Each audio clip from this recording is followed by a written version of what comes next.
Welcome to Canada's most irreverent talk show. This is the Andrew Lawton Show, brought to you by True North. Hello, everyone, and welcome to another edition of Canada's most irreverent talk show, the Andrew Lawton Show, here on True North. It is Friday, August 11th, and as you hopefully know by now, on Friday we tend to just rip up the regular format and do a couple of things. Sometimes we'll do a lengthy interview with someone who warrants a full show and isn't necessarily connected to the news of the day in a very imminent, time-sensitive way.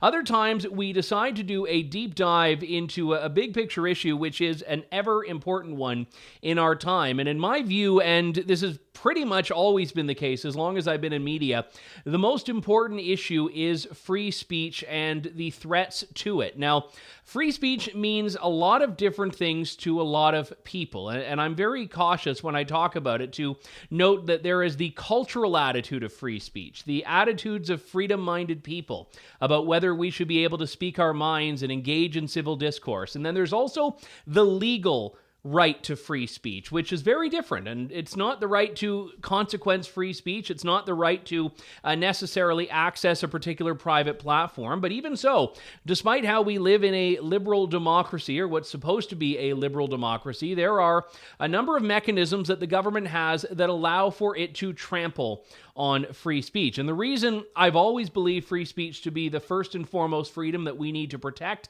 in society is because it is the freedom that allows you to do anything else. Without free speech, you can't actually argue for any other political change in society without risking a crackdown, whether it comes from government or from big tech or even from cancel culture, which I argue is a threat to free speech as well.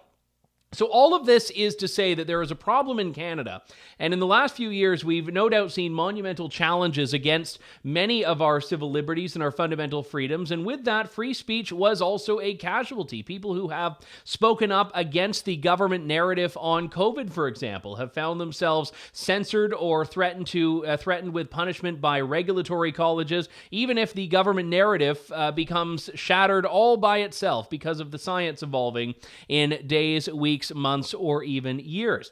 And that's just one of many challenges. We also, as we've been talking about on the show for many months now, have seen this huge laundry list of internet regulations coming from the federal government that regulate not just how we use the internet and what we do on the internet and what we see, but one bill that the government has been talking about will dramatically alter what you can say on the internet when the government decides to take an internet regulation on things like hate speech and possibly misinformation, things that you may think are bad and we don't want, but do you really trust the government to define that and fairly apply that test to social media companies and the internet? So all of this is to say there's a lot to talk about here, and many of these themes were touched on in a fantastic new documentary from our friend Aaron Gunn called The End of Free Speech in Canada. Perhaps it sounds a little bit gloomy, but as you'll hear if you watch the documentary, there is ample reason to suspect that we are nearing that point. Let's just take a look at this documentary now. The Ontario College of Psychologists decided in their wisdom that I am required to undertake re-education lessons. I'm not stopping. All the justifications for censorship are based on the idea that if people think and speak freely, they will share dangerous thoughts. If you don't believe that man can express himself freely, how can he have the judgment to control what others express? Is free speech and free expression in Canada under attack from government plans to censor and regulate the internet to regulatory bodies demanding the re-education of those who disagree? Has one of the foundational values of our democracy begun to erode? Should courts really be targeting comedians whose jokes some find distasteful? Should politicians be restricting protests of those whose views they find obscene? Or, as Voltaire said, should we defend to the death our right to disagree? Once you try to disempower the freedom of expression of an entire class of person, it suddenly starts to look very authoritarian. This is a guy who is authoritarian. When he says, I'm coming to regulate the internet, we should believe him. My name is Aaron Gunn, and this is Politics Explained.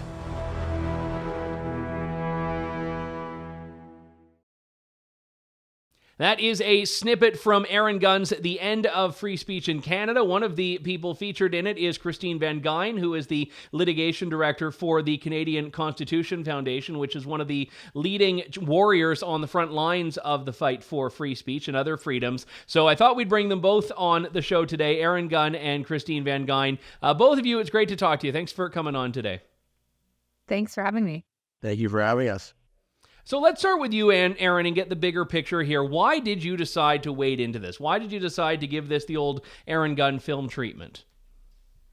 Well, you took the words right out of my mouth, Andrew. There's the old saying, take away all my freedoms, but leave me freedom of speech, and I'll use it to win back the rest. And that really gets to the core of why I made the documentary. There is no freedom more fundamental than freedom of speech and freedom of expression.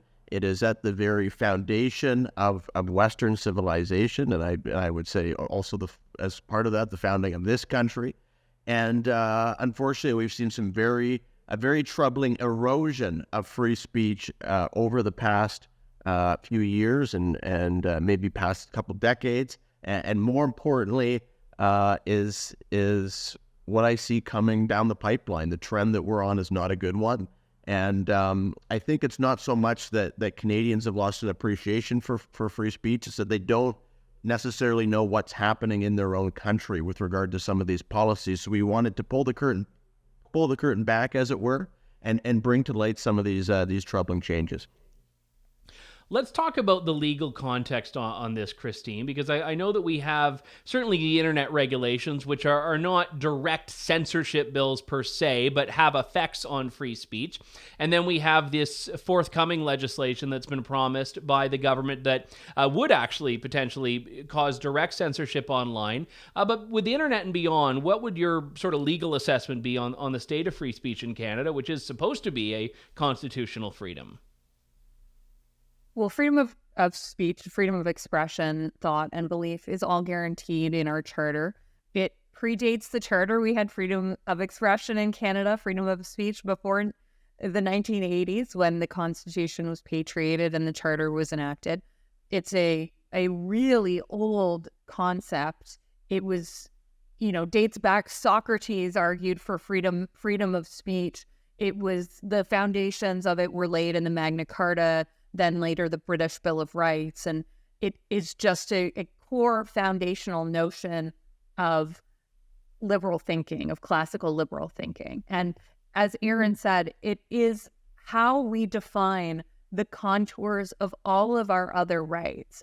It's through freedom of expression that we can argue for freedom of association, freedom of assembly, freedom of religion, freedom of the press. We need freedom of expression to make all of these arguments, and as Aaron really well said, to win back our other freedoms.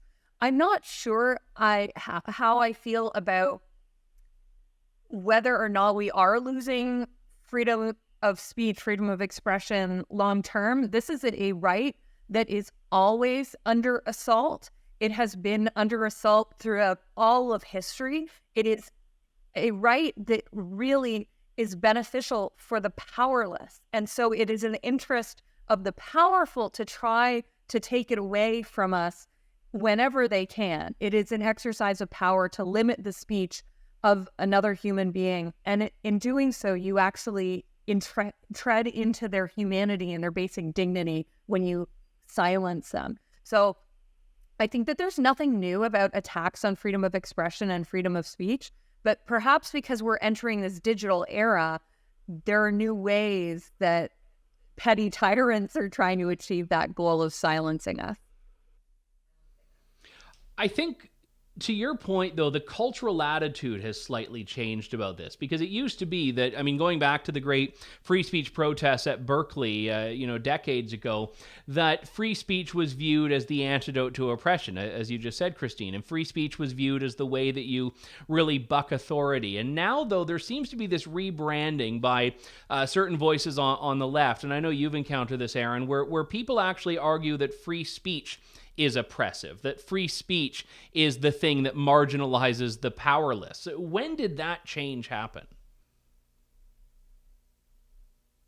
Well, I would think, I think what you're getting at there specifically, Andrew, is free speech used to be an issue that was owned by what we would call the left or by liberals, I think throughout kind of Western culture, Western countries, and it's been completely flipped on its head. Now you have political parties that are notionally left-wing that historically have stood up for marginalized people who are arguing that words are violence, that speech is harmful, that speech is dangerous. And I think a really important point to make that a couple of the speakers made during the documentary is that nobody, there's no, even the worst dictator that you can imagine in the world, they don't go around saying, we want to take the free speech rights away of our citizens. That's not how they frame the issue. Whenever these rights are taken away, it's always framed as, for our benefit, for the protection of citizens, for the protection against some kind of dangerous or malicious forces in our society. So, and you see that same kind of rhetoric being used here in Canada, whether it's to protect against hateful speech, harmful speech, misinformation, disinformation, even hurt feelings. So it's, I think it's important to keep an eye for it, but there's been some shift to what you were saying. I don't know when it happened in the 2000s, where these political parties that traditionally stood up for marginalized people started attacking the very right that these marginalized people have used historically to stand up for themselves and stand up for their rights. And why that's happened is maybe a longer conversation. I would just add there's an aspect to that of the mainstream point of view. So it's views that are outside of the mainstream that the people are in the dominant position are the ones calling for the silencing of others. And look, I'm not saying that all speech is created equal. Some voices should be shut down from civil society when they are expressing hateful or intolerant or incorrect viewpoints. We should use the right to freedom of expression to correct those views. But that is the role of civil society, of journalists, of pointing out flaws in arguments, of political actors saying that this is a bad idea. It's not the role of government to come in and say that's not allowed. When that's happening, that it is the dominant position trying to impose a view on a non-dominant position. I think that's part of it. I think part of it is that the progressive viewpoint has become the more dominant viewpoint in society more recently. But the concept of silencing your enemies is not new at all.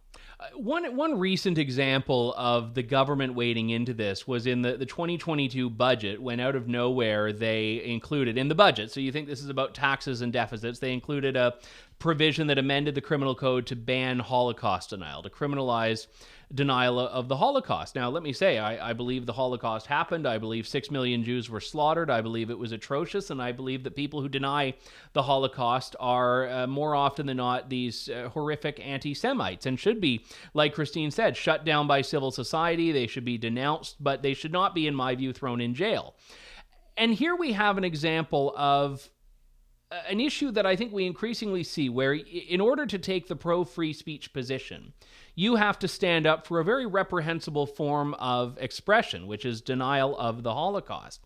And there are a lot of people that don't understand that distinction of saying, I support your right to say something, even if I find what you're saying to be horrendous. And this is something, Aaron, that we see all the time, where if you take a principled stand for free speech, it's as though you're endorsing whatever thing was said. Yeah, well, I'm sure all of us on this call have had to be involved in that debate before. There's the famous saying that's been attributed to Voltaire, even though I know somebody else said it, where, I disagree with what you say, but I'll defend to the death your right to say it. And I think that's the ethos of free speech really at its core. And, it's all about another one of the speakers that I interviewed in the documentary said, he referred to these people as the prickly porcupines, people that maybe cross the line on occasion, people that say things that you might vehemently disagree with or find reprehensible. But if you start criminalizing speech with these individuals, you set the standard that down the road might be used against people who are saying increasingly reasonable or moderate viewpoints, but which might be outside of the mainstream, as Christine said. So that is where the standard is set that later might be applied against you. And that's the interesting thing about free speech, if you actually support it, is that, of course, everybody wants free speech for themselves, but you also have to give free speech to your political opponents as well. I'll just go ahead, Christine. If I can add one thing to that, which is the right to freedom of expression is content neutral. There's a lot of case law that has for a long time established that it's a content neutral right. It doesn't matter how offensive or wrong the speech is, it is still protected under the Charter. And I would bring up the case, it's a very famous case involving a Holocaust denier named Ernst Zundel. It was one of the first cases about this topic in Canada. And of course, I think it should go without saying that I know that the Holocaust happened and it was one of the greatest crimes committed in the history of humanity. And my family is Jewish, and my husband and my children are Jewish. And the outcome in Zundel, what happened in that case was the government essentially put the Holocaust itself on trial. There were called to the stand historians who had to defend that this was a thing in history that truly happened. They called witnesses who were Holocaust survivors, and those witnesses were cross-examined by Zundel's lawyers to undermine their experience as Holocaust survivors. Zundel's lawyers put on display so-called experts in Holocaust denial to give their disturbing and false version of events. So when you have to think about the consequences of laws like this that criminalize particular types of speech, you don't want to give a platform for something like that to happen. And this has come up again because the federal government, the Trudeau government, has contemplated, although they haven't proposed legislation on it, criminalizing the notion of residential school denialism.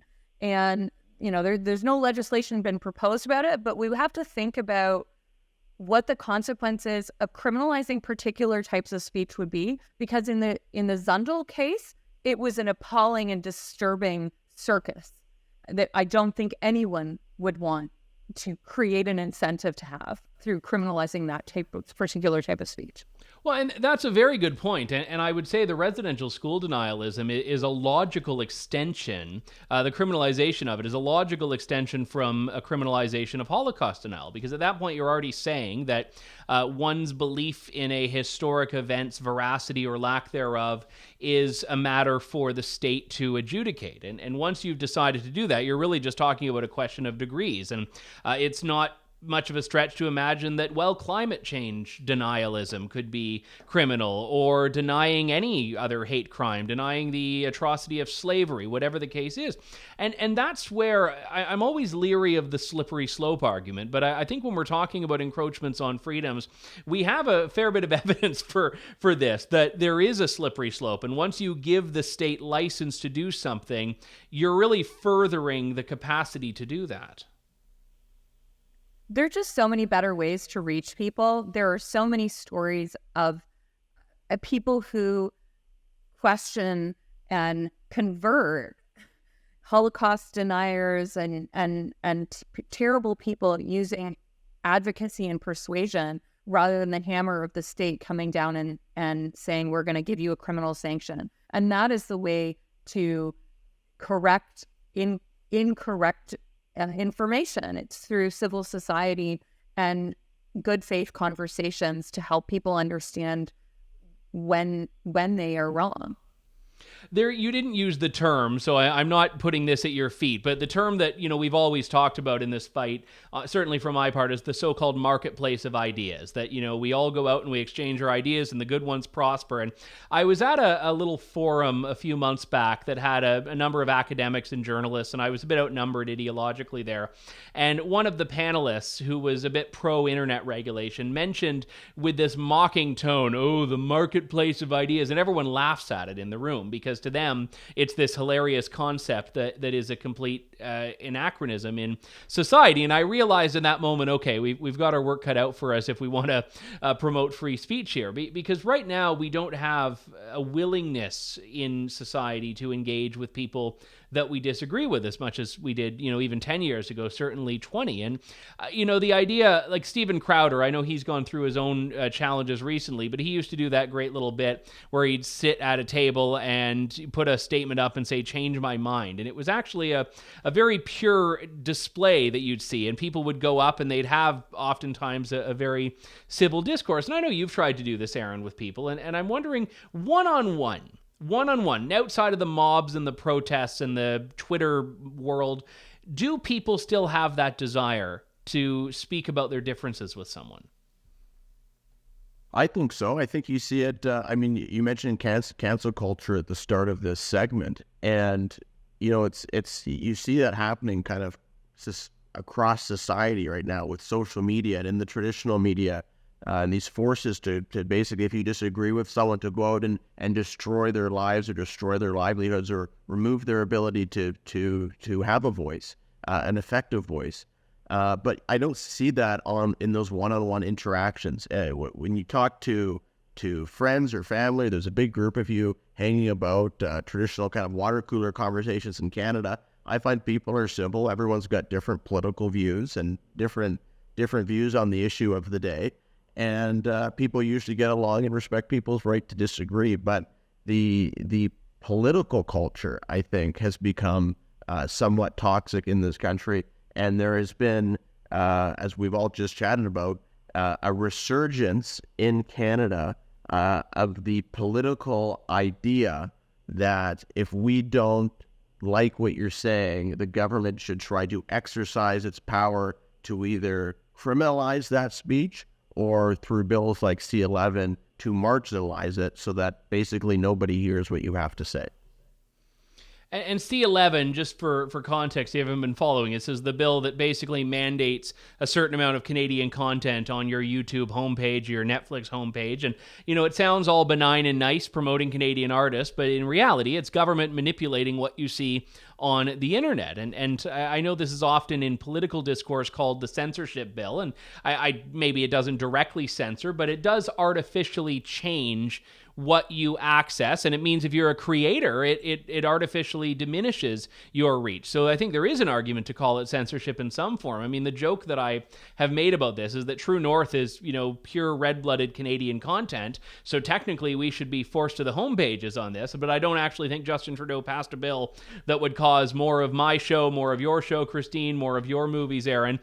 So I feel somehow we'll end up being the losing end of this because we won't be government-qualified Canadian content. And there is something that, originally people sort of viewed censorship as being this very blunt instrument that, like Stalin photoshopping out before Photoshop was even a thing, people from photos.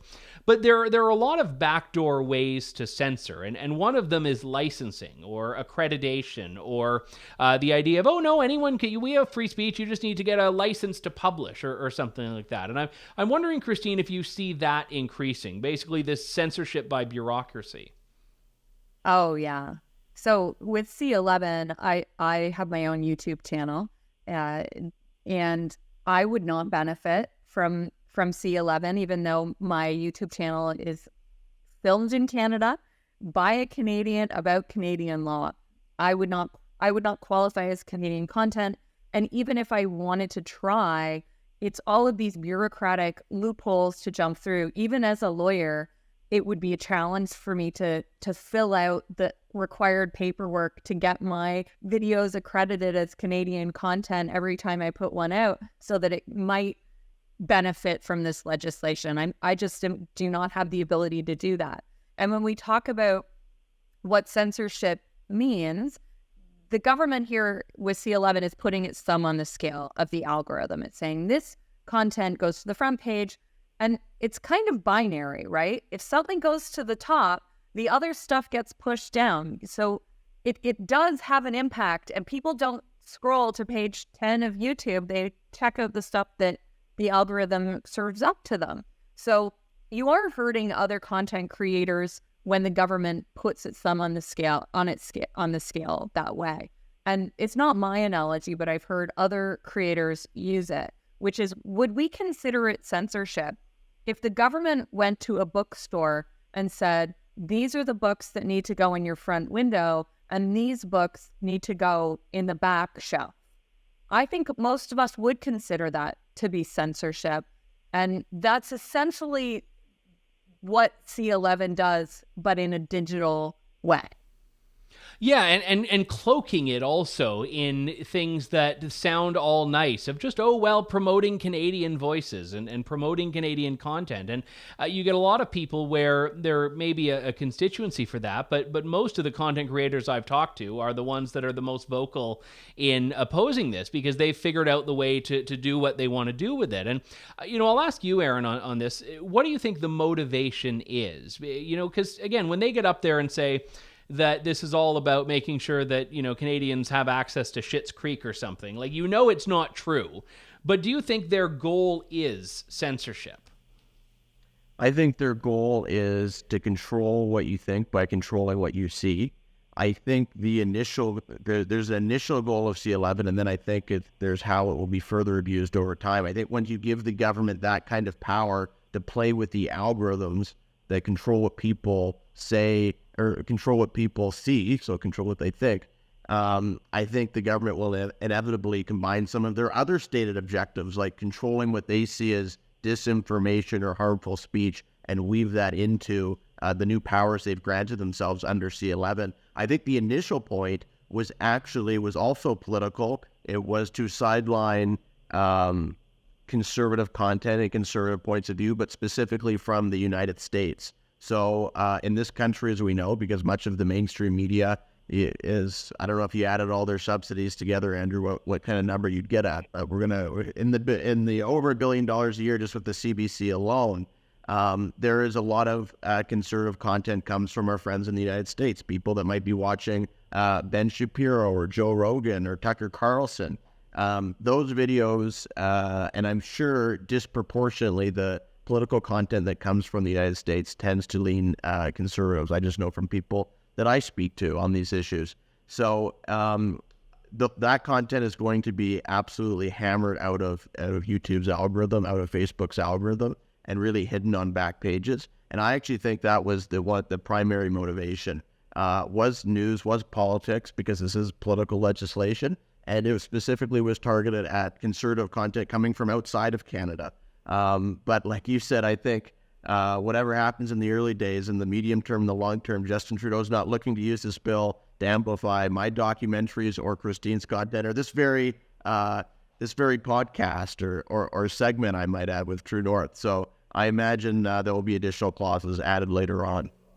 And just to talk about the way that things are cloaked, one of the most insidious examples of this, and we're seeing this in the UK right now, we're seeing the discussion, albeit not the legislation yet in Canada, is online safety or online harm. And, one of the big discussions that's been going on through the government's consultation on this is this master omnibus internet regulation bill that's going to manage the harmful content on the internet. And if you look at how they define it, they include under the same category potentially misinformation and disinformation, hate speech, and child pornography, which is something that is universally regarded as a harm that will be covered by this expression. Child abuse, that's an image of a crime. It's not a form of expression. Exactly. That's according to the Supreme Court. Exactly. And they want to use the same blunt instrument so that it's like the Holocaust and all things, so that if anyone speaks up and says, well, I oppose this bill because I don't like the definition of hate speech, they're going to be accused of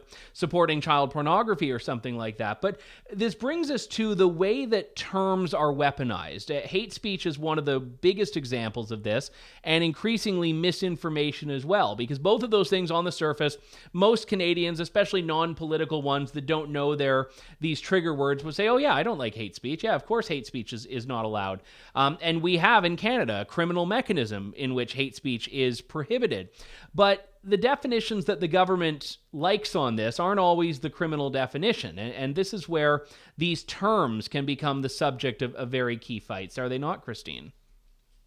Yeah, so the hate speech in Canada was clarified most recently in a 2013 case called Whatcaught, which involved, I believe it was a man distributing flyers in Saskatchewan that had homophobic material.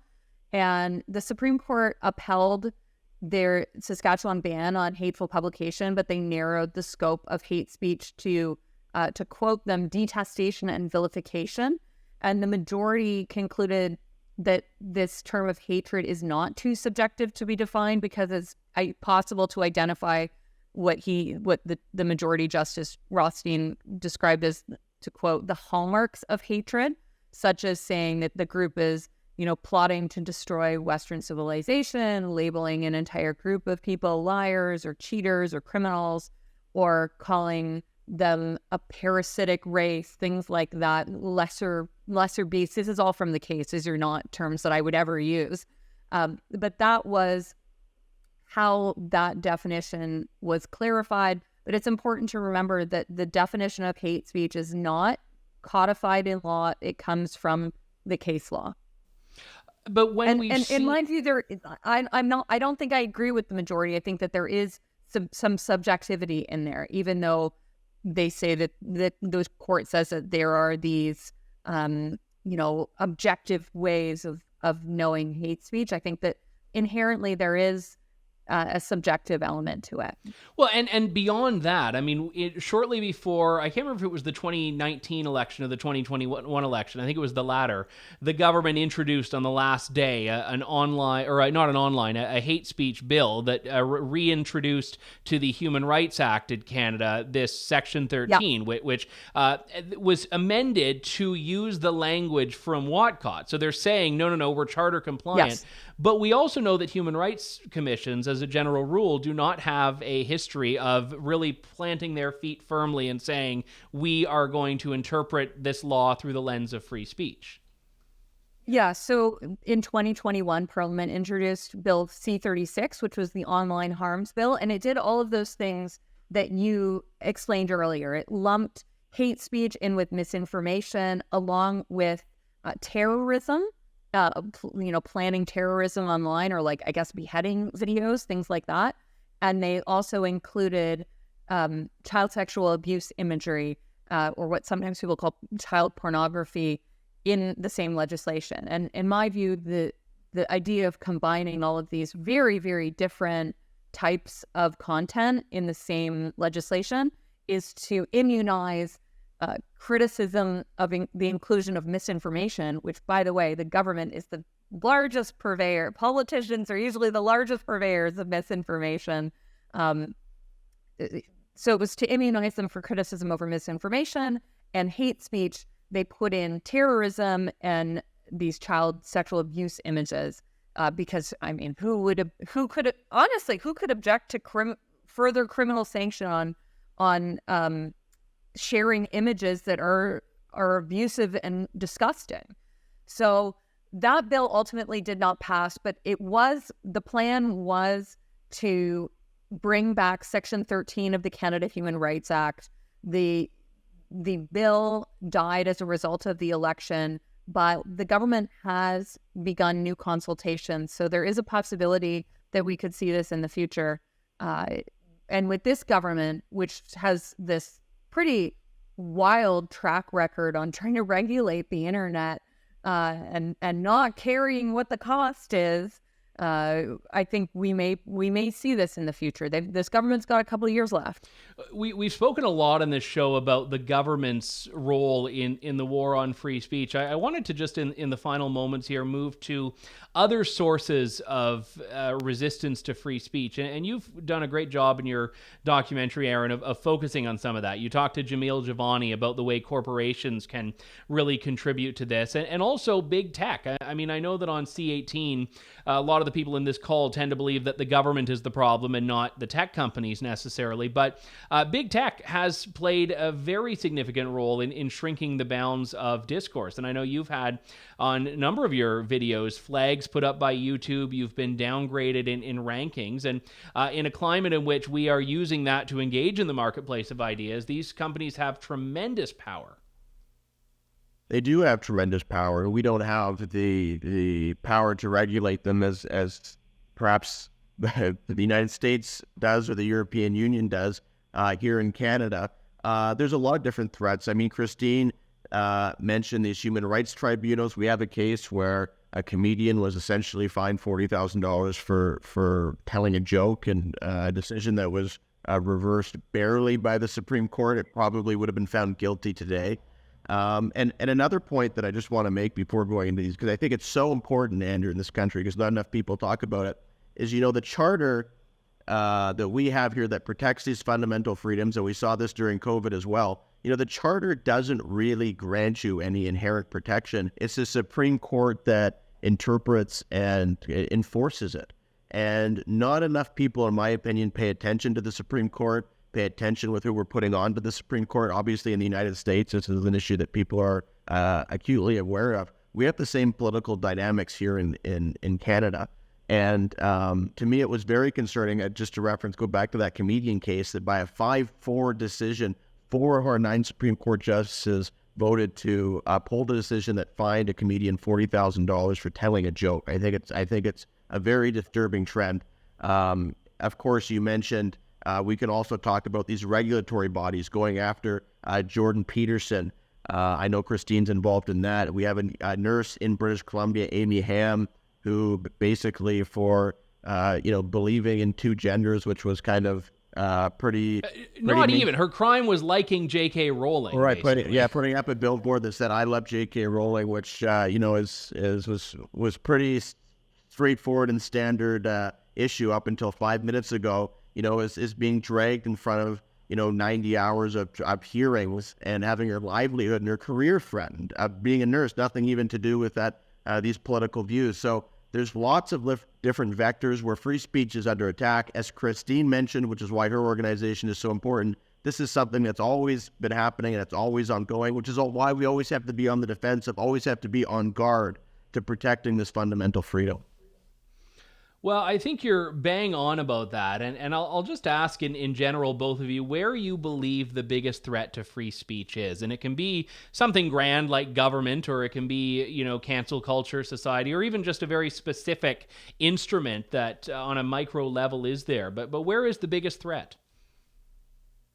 I don't know, because I think the threats come from every direction. But I'll just give an example that it's often overlooked, which is what we call the curse of the local tyrant. It's local city councils who have outsized authority to get involved in your life. So there have been all kinds of examples that we've worked on.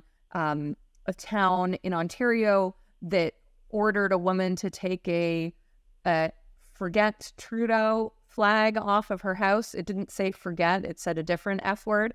But you can use your imagination. She has an absolute right to express her dissatisfaction with the Prime Minister. It is a very, very special and rare thing that we in Canada can criticize our political leaders using whatever words we choose. And we are the minority in the world that we can do that. Most places in the world, if you did that, you could go to jail. Your family could go to jail. You could be executed for expressing dissatisfaction with your prime minister, your national leader. So when local petty tyrants try to get involved in your life like that, I think that's one of the closest touch points most people have to their government. Just another example of that is in Calgary, where the Calgary City Council has banned protests about specific topics near libraries where you're supposed to go and exchange ideas and discuss, philosophy and different concepts and different approaches to life in the world. Well, now if you want to protest about a climate extinction or a tax issue or have a labor strike, you're allowed to do that in front of a library.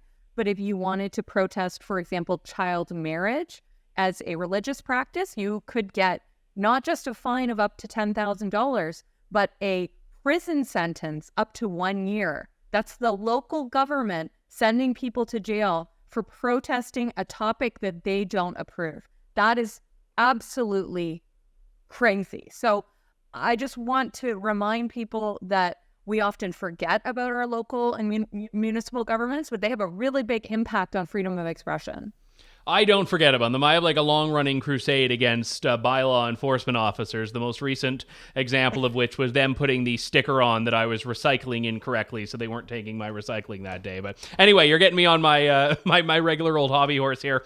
Aaron, we'll go to you on this. What do you believe is the big threat to free speech? Where is it coming from?